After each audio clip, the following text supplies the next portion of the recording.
One. I'm glad everybody could make it. This will be a really interesting talk about how to solve twin crystals. And we are fortunate to have Ethan Crace here. He is the ARC's XRD and crystallography manager, lab manager here. He's an expert in this topic. So I um, I am excited to learn more about this. I'll probably get lost after a couple slides, but because this is really not my background, but I'm sure there's a lot of people here who have encountered twin crystals and would love to learn a little bit more about how to solve those and what approaches to use. I know Ethan is excited to talk to you about this, and I think he's even working on a guideline or an SOP so that after this talk, you can actually do this more independently by yourself. As always, you know that our staff's always here to help out. We have office hours where you can come and take advantage of dedicated time to meet with the staff here. I know Ethan has those for XRD set up, so he can tell you a little bit more about that. So don't be shy, ask for help. That's what we're here for. And so if we're good to go, Ethan, I'll just hand it over to you. Okay, sounds good.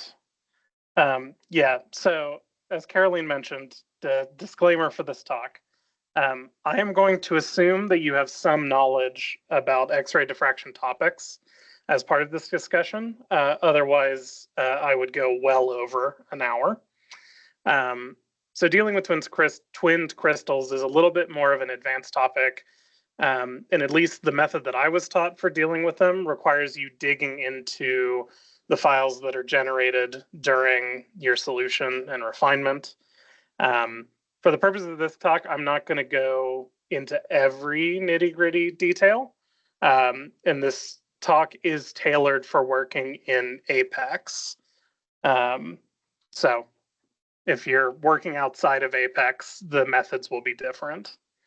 With that, just a very basic outline. We're going to talk about what a twin actually is, how you can describe it, what consequences having a twin in your crystal, what the consequences for diffraction are for having a twin in your crystal, and then the various types of twins, although I'm going to mainly focus on one type. We're going to talk a little bit about how you spot one before you do a collection, so you can hopefully avoid this problem. But in the event that you can't, I'll go over the basic workflow that you'll follow to make sure that you can try to solve these kinds of structures. So the simplest place to start is what is the twinned crystal? So if we sort of imagine our unit cell as a brick, and in this case, this brick has a hole in one side, which is meant for mortar. What you would hope whenever your crystal is growing and it's being made is that all of your unit cells are going to pack nicely next to each other, all facing the same way. Everything would be perfect. Unfortunately, nature doesn't care what we think, and it will do whatever it wants. So in the case of thinking of something simple like a brick, there is no real difference between the brick having this opening facing up or down. And so we could lay them in a fashion where we have up, up, and down. This is analogous to what happens in a crystal that twins. So as you're building up your planes of atoms, if there is some sort of symmetry in the crystal that would allow you to lay down your next layer in a different orientation and then continue to grow, it's basically like you have two crystals, but they're combined and they meet at an interface. And so, as I said, this can happen during crystal growth, just as a crystal grows. If there's no or very little energetic penalty for having sort of a reorientation like this, you'll grow a twin. The other option, and I've seen this sometimes with perovskites, is if you start with a material that is a very high symmetry phase, and then you force it to undergo a phase transition where it loses symmetry, you can sometimes, by losing a symmetry element, you'll freeze out two possible orientations in the crystal.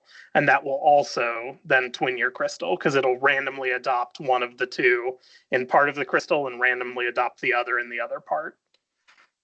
So these are some of the ways that you can get crystals. For what happens with diffraction, just a reminder of theory. So to get any of these diffraction spots that we're seeing, we have to satisfy Lowey's equations and Bragg's law to get spots.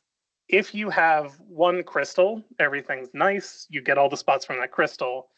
By having a twin, we effectively have two crystals now in the system. So we should see two patterns of spots. And so the problem that we run into is we now have two patterns that can be overlapping. And this sort of simple cartoon that I've drawn is actually sort of a best case scenario. What typically tends to happen is that both of the patterns are going to share reflections because not all of the planes of atoms are being affected in the same way by having this twin. So the problem then for dealing with this, and yeah, just to highlight here. So here I'm showing an example of a twin where basically you have this lattice that's then twinned about one of the axes. In this case, it's the A star in reciprocal space. And so these spots are actually two lattices that are right next to each other. And then sometimes if you look at different spots in this image, the spots will overlap. Just to sort of give you a cleaner picture of what that would look like. So if you had an example where, say, you had a single domain, so this is the reciprocal space map of all the reflections you expect, and then you twin that about A star, so it makes a mirror image. If you then have a 50-50 twin, all of your spots now have intensity contribution from both domains. And this leads you to several problems. One, if you want to solve the structure, you now have to deal with the fact that you have reflections that are overlapping and that the intensity information is being combined. In some cases where you should have a systematic absence in the crystal, because you have the mirror and it doesn't have a systematic absence at the same spot, you lose some of that symmetry information and you'll start to mimic higher symmetry than you actually have. So in order to deal with this, we need a description of the relationship between these two twins so we can start to try to disentangle them. And the way to talk about that is a twin law. So the twin law is basically a matrix that describes how you transform one of the twins into the other. So in this case, for example, our twin law, the positions in A shouldn't be changing, but B and C are flipping, so they're becoming negative. So the matrix that you would construct to do this transformation is if you take an HKL point for one of the twins, multiply it by this matrix that keeps A the same but changes B and C, you get where that would be transformed to. So again, every crystal, the twin law is going to be different. It just depends on how the twins are. So now let's talk about different, and I guess another point to make, twins don't have to be perfectly matched. You can have a twin that's 50-50, or you can have one domain that dominates and then a minor contribution from a second one, just to make things even more confusing. So bearing all this in mind, let's talk about the types of twins you might encounter. And the first one is what's referred to as an inversion twin. So this only happens if you are in a chiral crystal. And what can happen is this type of crystal, because it's chiral, can twin with its enantiomer. And when this happens, the crystal then mimics having centrosymmetry when it shouldn't. In this case, the twin law is just inversion. And for those of you that have seen it before, the FLAC parameter, basically the parameter that looks at points on opposite ends of your Ewald sphere, this is what that would be measuring. So when FLAC deviates from 0, it tells you that you might have this type of twinning. One important caveat here is if you have a compound that is enantiopure and you crystallize it, and the chirality of the structure is only coming from the fact that you have a chiral compound, it cannot do this type of twinning. The way that you get this type of twinning is if you have something where you have an achiral molecule that packs in a chiral fashion and there's no big energetic penalty for packing one way versus the other.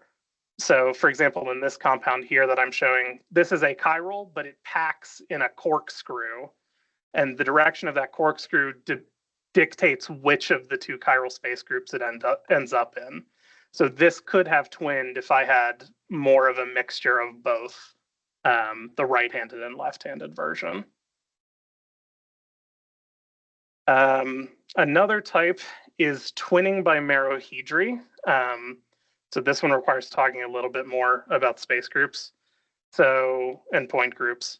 So what is known as the holohedral point group of a system is, for an entire crystal system, what is the symmetry that that full system could have. So for example, here in the tetragonal system, its point group, when you're doing solutions, you'll see that it always says 4/MMM.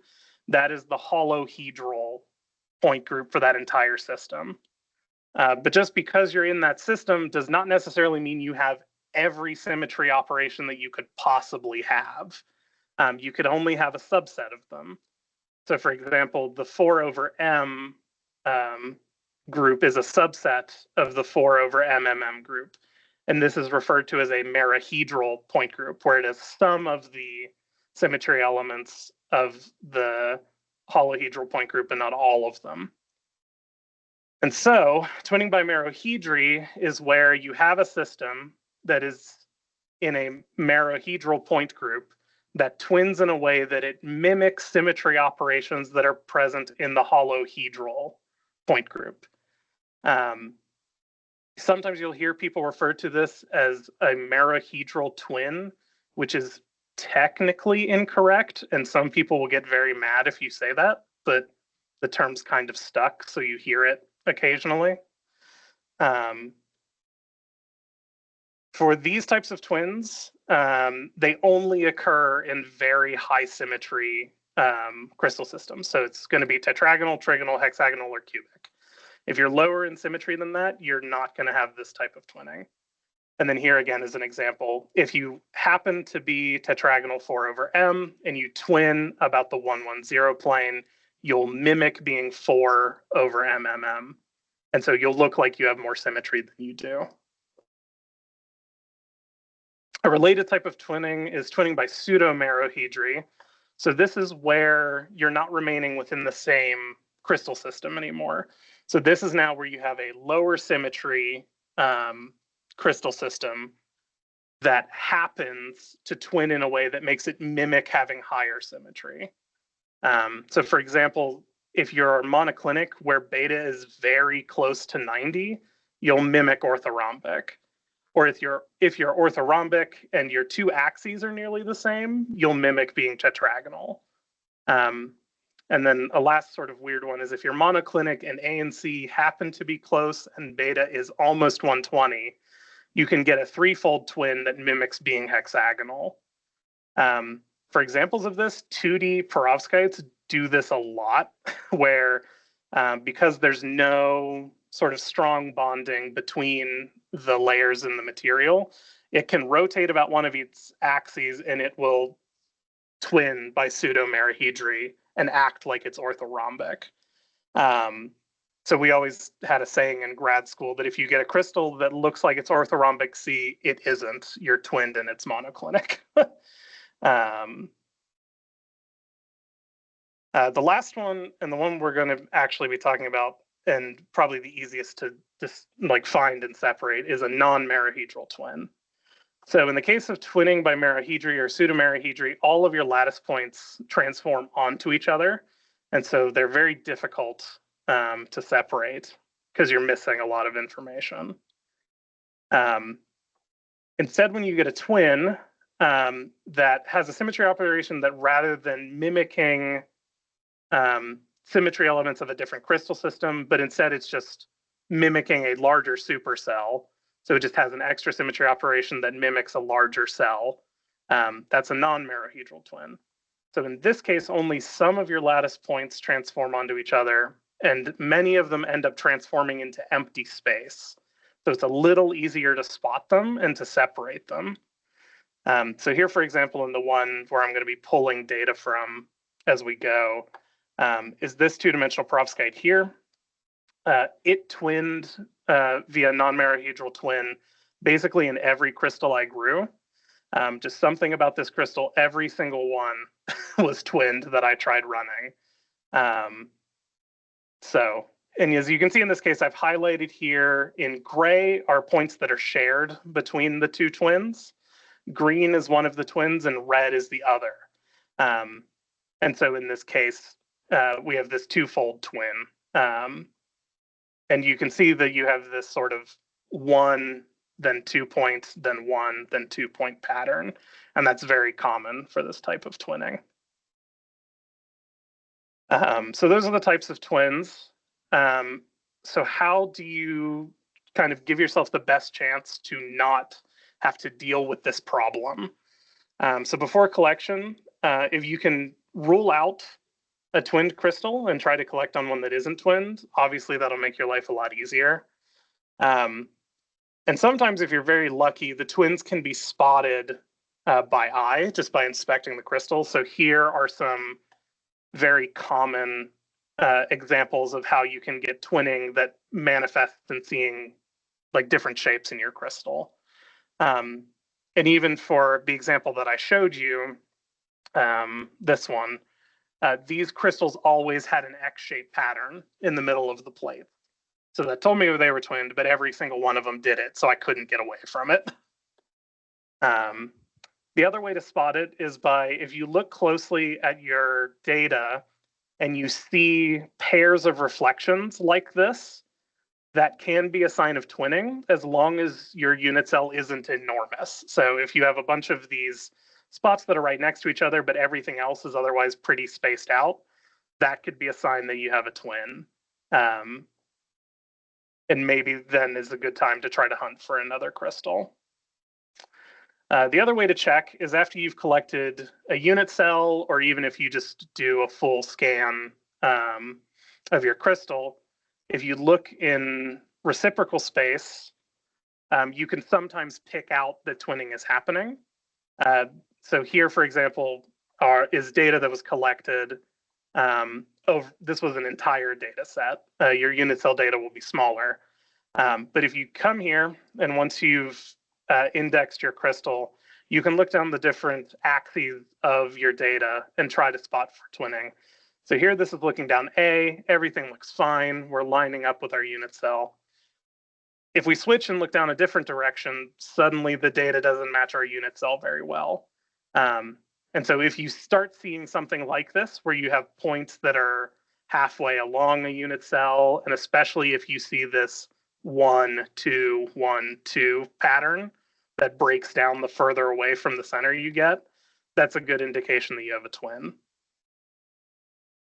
So if you catch something like this and you see anything that looks suspicious, save this crystal and put it aside if it's a good one, but try to hunt for something better. If you can find a crystal that isn't twinned, it'll make your life a lot easier. If you go through not all of, but a lot of the crystals you have, and that twinned crystal or another crystal that is also twinned is the best you have, definitely run it. Just be prepared to do more work. And if you worry that a crystal is twinned, collect way more data than you think you will need. It will help you. So with that, we're going to walk through an example of how you would deal with twinning. So again, we're going back to this crystal structure here. This is the refinement that I got out at the end for this crystal. So we will talk about this briefly. As I said before in my disclaimer, this is the point where we're going to get into the weeds of Apex. So just be prepared for that. So when I first looked at this crystal and got an initial unit cell, there were a couple things that stood out. So one, I'm in orthorhombic C, which for my particular type of crystals was already a red flag. The other thing to pay attention to is I have a very long B axis, which is very uncommon for this system. And then again, looking in reciprocal space, we have this pattern of 1, 2, 1, 2, which is usually a worry about twinning. The other thing that you can do in the reciprocal space viewer is you can look at the periodic crystal, where it's going to put all of your points into one unit cell. And as you can see, the data should have points just at the corners of the unit cell, and there's a smear of intensity across this entire edge. So that tells me this space group is wrong, and something else is, or this Bravais lattice is wrong, and I need to look at the data a little closer.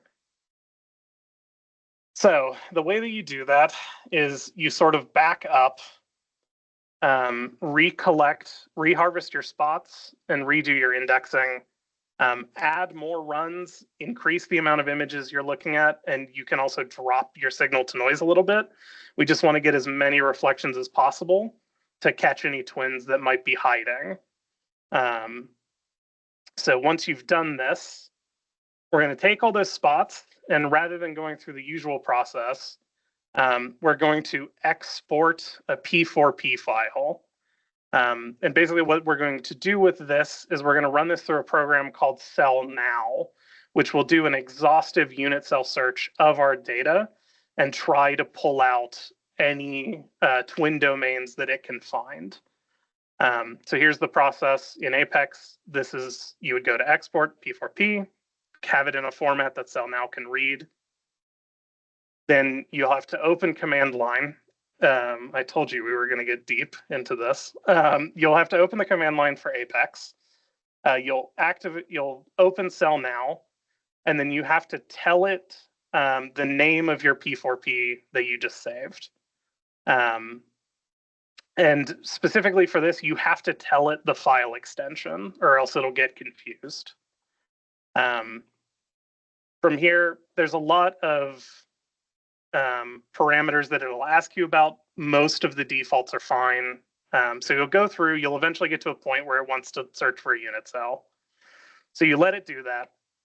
It'll think for a little bit, and then it'll spit out a likely unit cell for you. So here I'm getting a much more reasonable unit cell than I was getting when I was looking at all the data. So here I'm getting something that looks monoclinic. All of the lattice parameters are a lot smaller. It gives me a figure of merit of how good of a match it is. 70%, it's pretty good.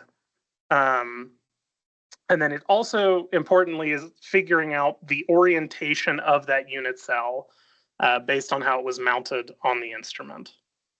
So after we do this, it's going to ask you to save this as a separate P4P.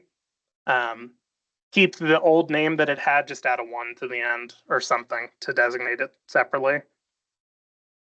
It's also good here to note, it'll tell you how many reflections match this unit cell, how many of them belong exclusively to this unit cell, and how many you have left that it hasn't matched. If you have a significant number, you can basically tell the program to run again, but only look at the spots that haven't been matched to a unit cell yet. And so if we do that with this crystal, we get the same unit cell, but with a different orientation. And importantly, it spits out our twin law that relates the two cells to each other. So in this case, this is our unit cell. Rounding, these go to 0. So the only part we care about is we have on the diagonal, we have 1, -1, -1, and then half for this. So this would be the matrix we would use to transform between these two twins. Always make sure you note this. You'll need the twin law at the end when you do the refinement. You'll save this out as another P4P. Again, check that you've caught everything. We're down to just 2 reflections, so we're good, so we can quit here. Then we have to import this new P4P that we've made that contains both of the domains back into Apex, telling it to keep all this information so we don't lose anything. And now, once we've done that, when we look at our reflections again, we now have both of the lattices, and we can see that our data fits a lot better. We're catching everything now, which we weren't doing with the orthorhombic case. So here's just a comparison. So this is the orthorhombic unit cell, and we could see that we're missing a lot of stuff, or stuff's kind of off the mark. We have spots where there are actually 2 spots. Here now, this is fitting a lot better. We're catching that those 2 belong to different unit cells. We're catching spots we weren't catching before. So this is making a lot more sense. You can also then take this data back into RLAT, and because you have both of the unit cells, you can sort of separate which spots go with what, just so you can visually see what's going on. You use that to sort of build up the images that I was showing earlier, where now you can see both of the twins and you can separate them visually. And then again, you can separate out the points. And now if you look at the periodic lattice, we look much better. Everything's sitting at the corners of our lattices and there's nothing sort of smeared in between. The twin domain is a little messier, but it's in this crystal, this was a particularly weak twin. This was sort of an 80-20 case of domain 1 being 80% contributing, and this one was only 20. So from here, integration is the same as you would do for a normal crystal. There's no surprises there. In scaling the data is where you have to do something different. So ordinarily, you could run the scaling function in the GUI inside Apex. It's using a program called SADABS to do the absorption correction. To deal with twins, we need a different program called TwinAbs, which again, you access through the command line. It's just the counterpart to SADABS. It's just made to handle twins. When you start, it's going to ask for what Laue group you want to work in. In my case, this is monoclinic, so you tell it monoclinic. Throughout running TwinAbs, it's going to create various files. Make sure that the names that it outputs match what you made your P4P, just so that nothing gets lost. From here, it'll ask you to pull in your data from integration. And Apex is now smart enough that it knows that if you feed it 2 unit cells with a twin law, it changes. This is normally what's called a .raw file type. It changed to .mul for multiple. So it's just sort of triggering the program to know that you're using a twin. So you'll import all this data into the program. It will then read through all that data and it will do the scaling that is normally done. It'll spit out these statistics here. Again, the big thing to watch for is your rint. You want to make sure this is low. If it starts going over 10 or worse over 20, you have more problems. So it might be worth going back or even just trying a different crystal. At this point, you can also add high resolution cutoffs if you want to trim data that's very weak. That can be done at this point as well. The last thing that you're going to do in TwinAbs, and this is the most important, is you're going to output your HKL files.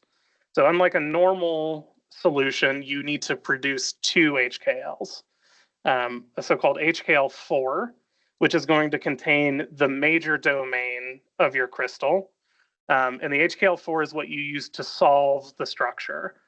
So when you're doing the actual solution, you use the HKL4. You're also going to create an HKL5, which contains all of the domains that are present in the crystal. And this is what you refine against so that you have all the data.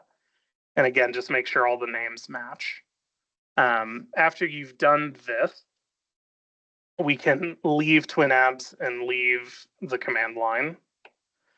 And then from here, everything sort of goes back to normal. So you'll run it through XPrep like usual. You'll solve the crystal using the HKL4. Apex is going to be very picky. It needs your HKL4 to have the exact same name as your P4P, or it'll freak out and not want to solve anything.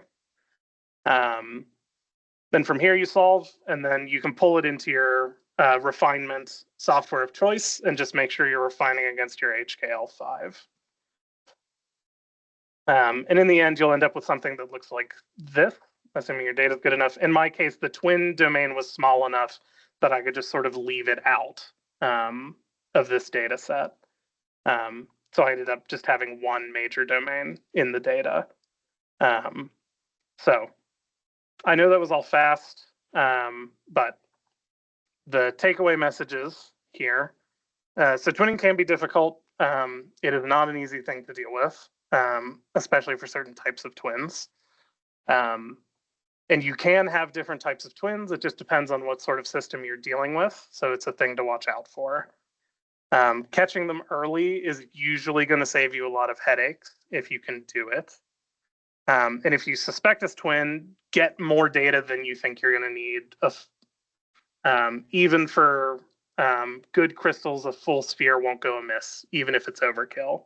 The more information you have, the better off you'll be. And then again, the process for dealing with twins, it's mostly the same when running through Apex. It's just to find the domains you use cell now instead of using the usual process. You use twin abs instead of the normal scaling. And then at the end of twin abs, you spit out 2 HKL files, one for solving that has the major domain, one for refinement that has everything. As Caroline mentioned, I went through all of this pretty fast. And it's much easier to sit down and have a good example that you can walk through. And then you can also sort of come to grips with all these things that go flying by when you're in command line. So I am going to get a nice set of stock data and build a tutorial that you can follow, and I will load that onto the workstation computer. It'll go into more details and it'll give you step-by-step info and also give you a place to play around with twin data and sort of come to grips with it. With that, I will wrap up. I got done a little earlier than I thought I would. So I'm open to any questions that people have. Obviously, if you have structures where you think you have twins, feel free to come to my office hours. We can try to work through it. If you're doing a collection and you suspect you have a twin, also feel free to contact me and we can talk about your options for what to do with that system. Yeah, so with that, I will turn it over for questions.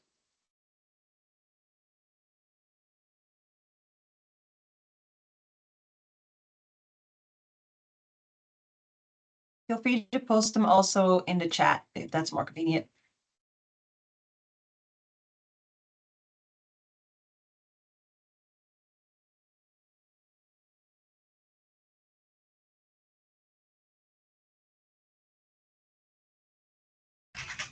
No questions from the Nielsen people, but we all wanted to say thank you. Thank you.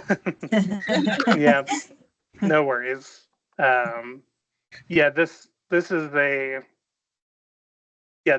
common problem. And I know for you guys, you probably get some of the more difficult marahedral twins and inversion twins. We'll have lots of questions when we collect some beautiful twins data. Yeah. Yes, we will struggle through all the twins together. Thank you. Thank you. Yep, thanks.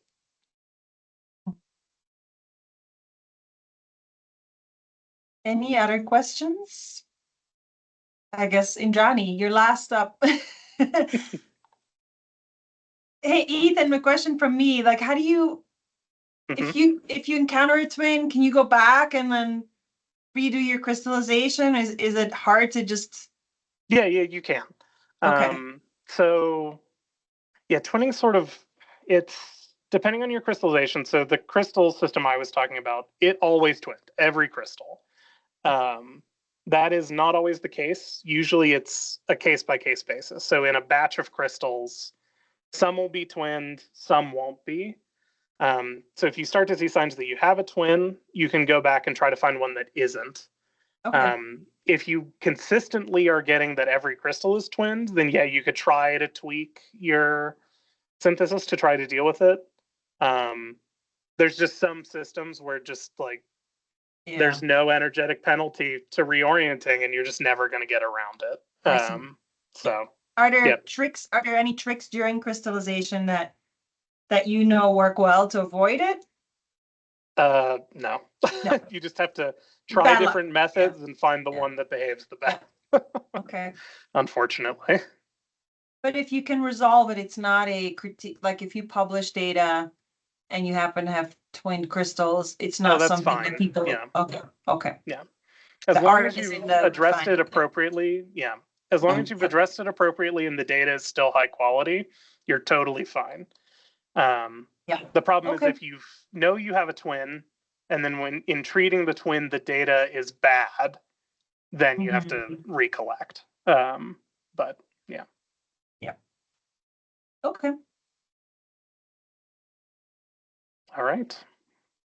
Thank you so much, Ethan. Yes, of course. I hope you get lots of lots of people following up on this or using your guide. I'm sure I will. Yeah. It sounds like, so tell me more. So the Nielsen group is not quite collecting single crystal structures, or they're getting ready to, and they're anticipating twinning, or? Yeah, they've been pivoting towards it. Okay.